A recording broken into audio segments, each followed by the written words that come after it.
Hey everyone and welcome. We're going to talk about something that, let's be honest, we all think about sooner or later, retirement. But I want you to throw out the old ideas about what that means. We're not talking about an ending here. We're talking about a brand new beginning, a real chance to reshape a huge part of your life. This is your guide to what we're calling your second innings. So let's dive in and figure out how to make it the best chapter yet.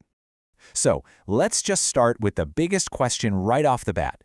Is retirement an end, or is it a new beginning? The answer really truly comes down to your perspective. It's not just crossing the finish line from your job. Think of it more like stepping up to the starting block for something totally new. People are living way longer than they used to, right? So retirement isn't just this short little epilogue to your life anymore. We're talking 15, 20, maybe even more years. That is a ton of time. It's enough time to start a whole new career, get really good at a new skill, or finally pick up those hobbies you had to put aside. It's a transition that keeps evolving, where new routines can spark a whole fresh sense of purpose. Okay, so to make the most of this new chapter, you gotta have a solid foundation. And really, that foundation is built on two absolutely crucial pillars: your financial security and your physical health. Let's break down how you can start building those up right now. Now look, we all know it. With the cost of living what it is, planning for the future can feel, pretty overwhelming, especially if you're in your 30s or 40s. But the absolute key is just to start. Even if it's small, just getting into the habit of saving is the first and most important step you can take toward feeling secure down the road. So what's the magic number? Well, the advice is actually pretty clear and doable. You start by saving just 5% of your income. That's it. Just start there. Then, as your career moves forward and your income hopefully grows, you slowly work your way up toward that bigger goal of saving 25%. It's a marathon, not a sprint, but you got to start the race. And where should all that hard-saved money go? Well, to build a strong portfolio, the name of the game is diversification. You want to think about spreading your savings across a few different areas. Things like real estate for a solid, tangible asset, insurance plans for that safety net, and of course, dedicated pension schemes for that steady, long-term growth. All right, let's switch gears from financial wealth to something that's, you could argue it's even more important. Because this quote right here says it all. When it comes to your later years, your real wealth is your health. Seriously, without it, nothing else really matters, does it? Now check this out. This is a really interesting little fact. Did you know that the aging process literally starts from your feet and works its way up? It turns out half of all your bones and muscles are in your legs, which is exactly why having strong leg muscles is seen as one of the biggest signs of longevity. So, the big question is, how do you keep that strength? Well, it pretty much boils down to two super simple basic habits. First, get out for a walk. 30 to 45 minutes a day is perfect to keep those leg muscles strong and your blood flowing.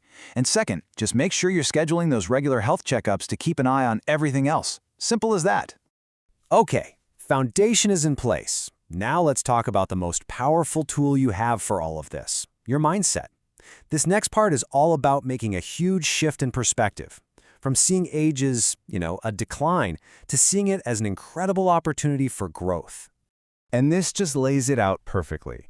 There are two ways to look at age. Is it a division problem, where you feel like you're being reduced to just a fraction of your old self? Or is it a multiplier, where all your experience, your wisdom, and your newfound freedom actually help you grow in every single way? Choosing that multiplier mindset, it changes everything. And hey, there's a ton of proof that our creative and intellectual skills don't just disappear with age. Just look at this list. So many famous poets and writers, people like Anwar Maqsood or Faiz Ahmed Faz, they produce some of their absolute best work well after they turn 60. It just goes to show that our later years can actually be our most profound. Just think about it for a second. By the time you hit 60, you've probably hit a lot of life's big milestones, right? You've done the education, the career, maybe raised a family. This isn't the end of the list. It's like the slate has been wiped clean. It's the perfect time to rediscover who you are, go after your real passions, and set completely new goals for yourself. Okay, let's move into our final section, and you'll see how this all connects. Because a truly fulfilling life isn't just about money in the bank and being healthy. It's about our connections with other people and our own inner peace. This is about finding your happiness. A really key piece of advice for keeping things harmonious with family and friends is learning that delicate dance of communication.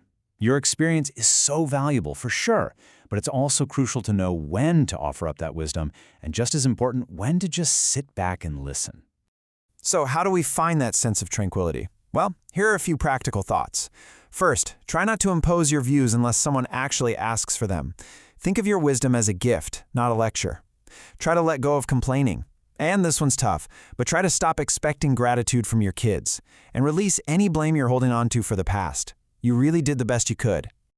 And that really brings us to the core message of this whole thing, and it's captured right here.